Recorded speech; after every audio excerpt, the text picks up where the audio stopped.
All right, guys, what's going on? Welcome back to the Everything College Football Podcast. Today, me and Nick here will be doing our preview and prediction for the 2023 Tennessee Volunteers. Looking at this coaching staff, Josh Heupel, 18-8 through 2 seasons. Joey Housel takes over as the offensive play caller. Tim Banks, defensive coordinator, third year with Tennessee. Housel, he's been with Heupel since 2009. Only makes sense that he fills that role of the departing Alex Golish. The Vols, the current status is a long time coming for Tennessee fans. Big time season this past year. The disappointment, though, won't be tolerated if one comes this upcoming season.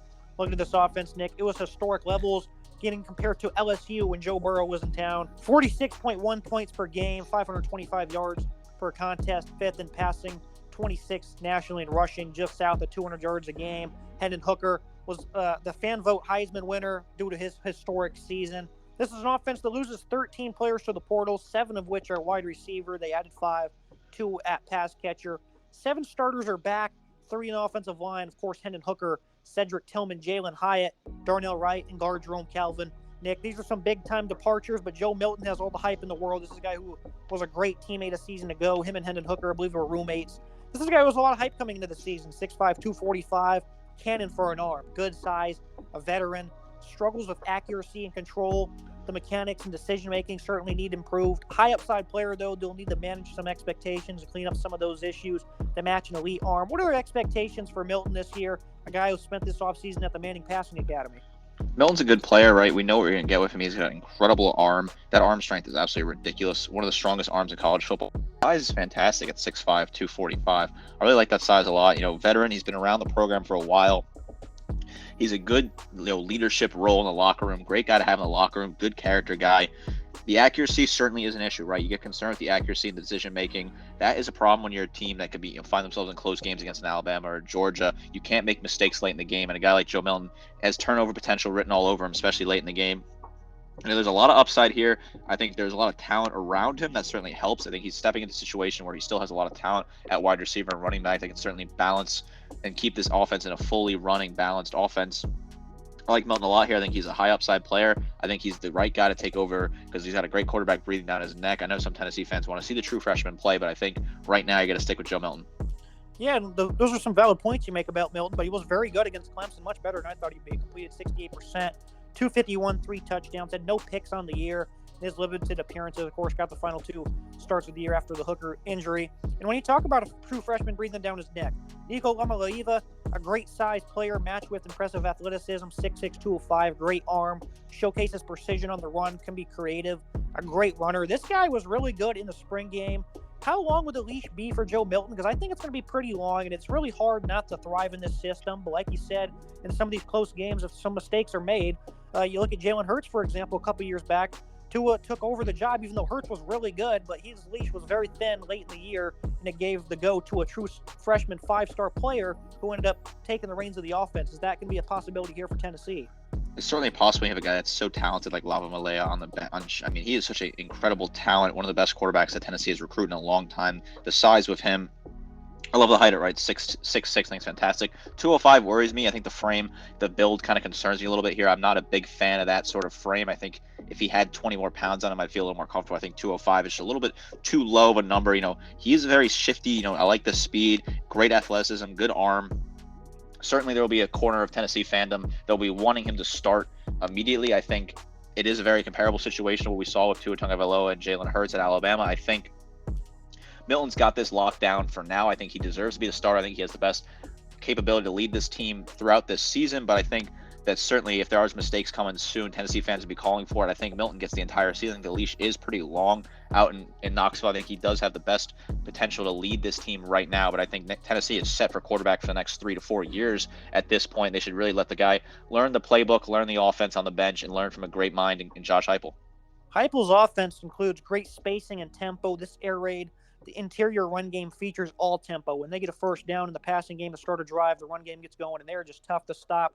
And when you get your top 2 backs in Jabari Small and Jaron Wright back, things are going to be even tougher on these SEC defenses. Small, great toughness, can make the first defender miss with a hard plant. Doesn't always cover much ground when being shifty, but again, that toughness speaks volumes. 5'11", 213. Jalen Wright, same height, 6 pounds lighter. More explosive back. Must work on fumble issues, but he is elusive and is a hard worker. Good speed in the open field. I mean, they got 2 really good change of pace backs here, Nick. I just love watching this rushing attack in the air raid. Really, anyone that runs an air raid, I think it's fun to watch because the tempo just eats up opponents. These guys had 23 touchdowns combined, 734 yards for small. Wright had 875. Incredible efficiency and production. It's fantastic production out of this team. You know, a lot of people kind of forget that the running game was very strong with Tennessee. You look at the numbers in the passing attack, and you would think they're a one-trick pony, kind of like Mississippi State, but they're not. They're a balanced offense that can attack on the ground. Small had 13 touchdowns on the ground this past season. Wright had 10. 23 total touchdowns on the ground from your two running backs, plus the 5 from Hendon Hooker. They had 28 total touchdowns on the ground, an impressive number for this team.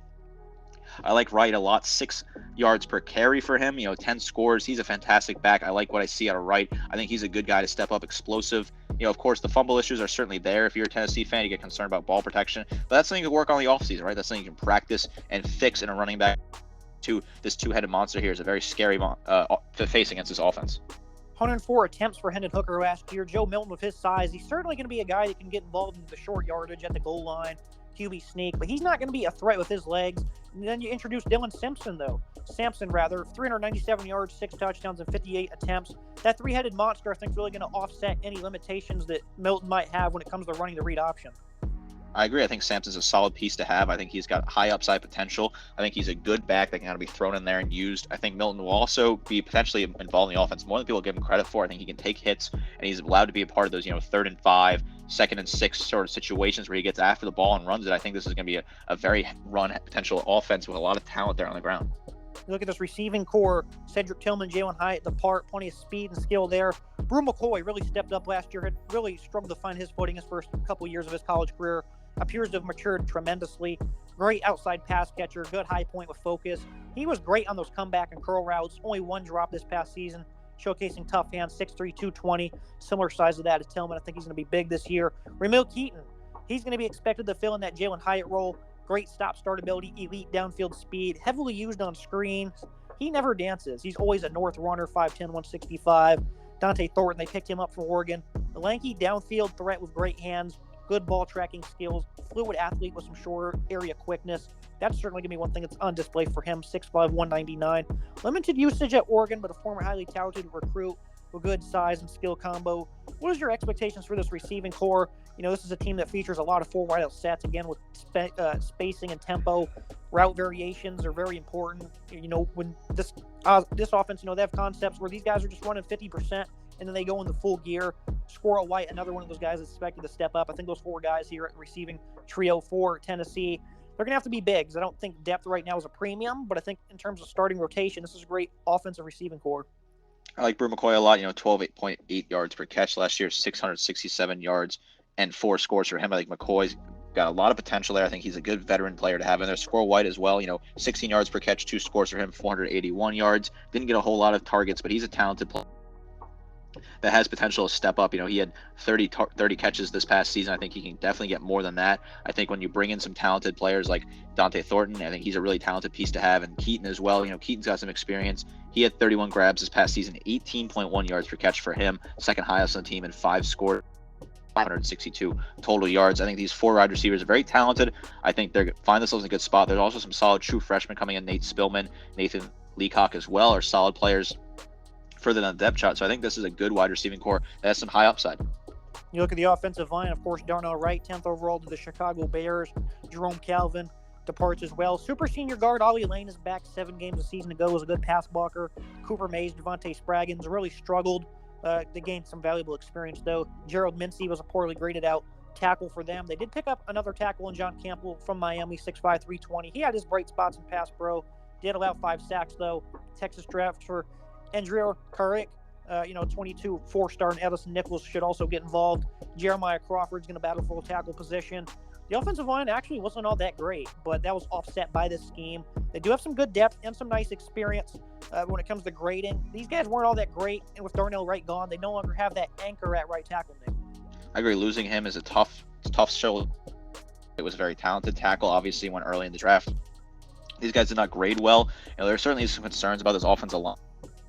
On this offense, the only point that really does kind of worry me, I think some of the experience is there. They got some seniors in the middle there. I think Cooper Mays is not a bad center. I think Addison Nichols as well. He has some potential to be involved potentially this year. He redshirted last year. There is some talent here, but I get concerned about this offensive line. They definitely could use some improvement, focus on those plays, and create better holes for this running offense. Overall, A for me. I think the offensive line's holding back from the A+. I think Milton's going to do very well, and if he doesn't, they have a guy behind him I think is also going to do very well. Deep backfield, deep receiving core. Offense is probably going to be, once again, top 5 in every single category. I agree. This is a very talented offense. There's so much potential in this offense. I think the wide receiving core is a lot better than people give them credit for. I think Brew McCoy will step up, have a huge year. I think Keaton as well will be involved in that. I think the running back core is fantastic. These guys are going to be talented on the ground. Expect to see a nice balance of running and passing plays this year. This offense should be high flying. Now, looking at the Volunteer defense, they certainly were tough in spurts. The passing defense obviously is a big struggle, 127th in that area. They struggled all season long. They lose 6 in the portal, add 3, so not much turnover there. But they do return 6 starters. They lose Byron Young up front and Jeremy Banks in the middle. 129th in FBS and 10-yard passing plays allowed. So they were just not good anywhere. Forced 22 turnovers, 11 fumbles, and interceptions each. Big news for this defensive line. Tyler Barron is back. Great power. Allows him to be a great run and pass defender, dominates tight ends, good play recognition, some good length, allows him to win on the inside.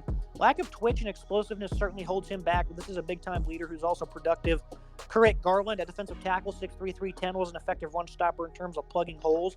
I like Omari Thomas's play. He'll be back to anchor this defensive line as well. Omar Norman Lott will provide some depth from Arizona State. Bryson Eason, 6'3", 300. He'll have to step up his play. Tyree West had 5 tackles for loss. Roman Harrison, 6'2", 244, had some good production, but he'll be expected to fill that role of Byron Young. Then 6'3", 270, Dominic Bailey saw about 300 reps a season ago. Very quality up front, I'd say, for Tennessee. 21st against the run a season ago. Thought this was certainly a great part of their defense. Of course, we raved about the linebacking core a season ago. Aaron Beasley, he's back, was very effective at shooting gaps and coming downhill in a hurry versus the run. Plays above his size with some good strength and motor. Picked up Keenan Philly, 1,400 snaps in his career at BYU, a very quality player. We said last year depth at linebacker would be a problem in 2023, and it still is, Nick. Arian Carter, a 4-star, maybe pressed into action early. Elijah Herring, only about 100 snaps last year. A very thin group at linebacker, but overall quality front 7. Certainly a nice front 7. Tyler Barron's a great player to have. 22 total tackles, 6.5 tackles for loss, 2.5 sacks for him. Bryson Eason as well, a solid player, 18 total tackles, 3.5 tackles for loss, plus 1.5 sacks. Bringing back Aaron Beasley is a huge get. Led the team in tackles last year, 76 total tackles, 13 tackles for loss, an incredible number for him. 3 sacks as well. He get in the backfield, very dynamic linebacker. I really like what he has operating for him. And Elijah Herring, he's gonna have to still be a huge piece. He did have 2.5 sacks and 2.5 tackles for loss and 2 sacks, I beg your pardon, in a small amount of games, small sample size. So certainly there is some talent there. I think this front 7 is talented. I think the depth is certainly an issue, but the guys on the top, I really like them a lot. I think there is some serious potential there. I think Roman Harrison as well is a solid piece. I think this is not a bad unit at all. I think there is some serious potential here. As long as these guys can stay healthy, if they lose somebody early on to injury, it can certainly be a problem. Looking at this secondary that really struggled a season ago, Keenan Philly wasn't the only BYU Cougar they picked up. Gabe Judy Lally at corner. He was a really good player a season ago. He's expected to come in here and really help revamp this unit. Plenty of veterans are back, though. Danico Slaughter, I thought, was their best cover corner. Warren Burrell was hurt early last year. He's been an average player in his time in Knoxville. All 3 starting safeties are back, though. Jalen McCullough was a good run defender. Tamarian McDonald, Wesley Walker. Walker was the best all-around defensive back for them. He will see an enhanced snap count this season. Plenty of experiences back for horrendous pass defense. Improvement seems imminent, Nick, and when you're in the SEC, it's already hard enough to slow down the run. It's incredibly physical up front, and when your secondary is getting gashed, bad recipe in this conference to win. I think that combo of Gabe Judy Lally and Wesley Walker may just be the recipe for getting back on track in the back end.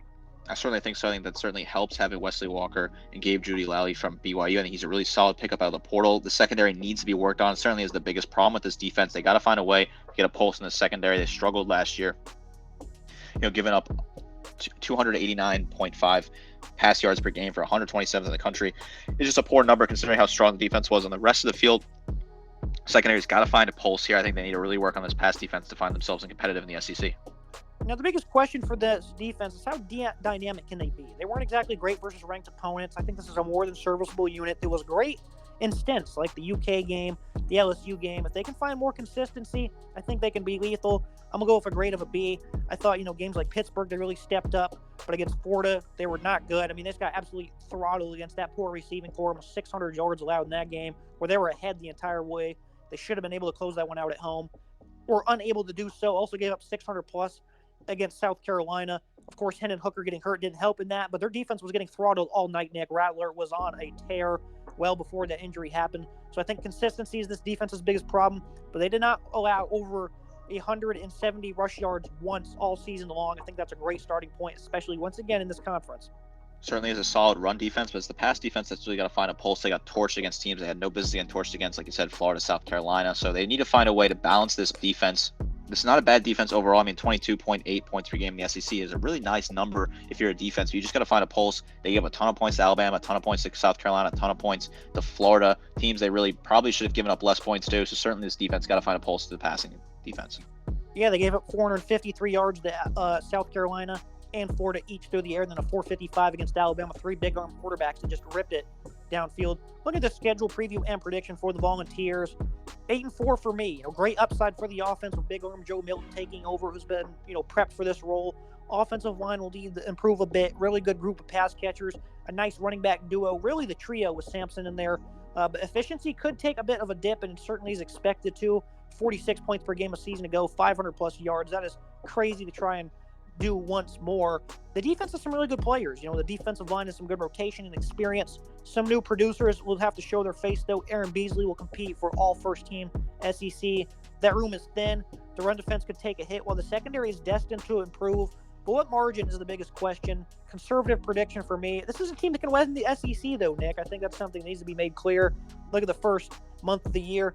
Should be undefeated. I think the game against UTSA is certainly going to be interesting, hosting Frank Harris in that offense.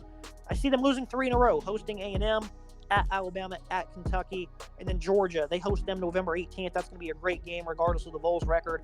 Love to see them play spoiler there. 8-4 for me. Again, a conservative prediction, but I do think they can win this conference. Certainly is a talented team on paper. There's a lot of talent on offense. I love the production potential they have on offense. I get worried about the secondary. I think that's the biggest thing holding this team back.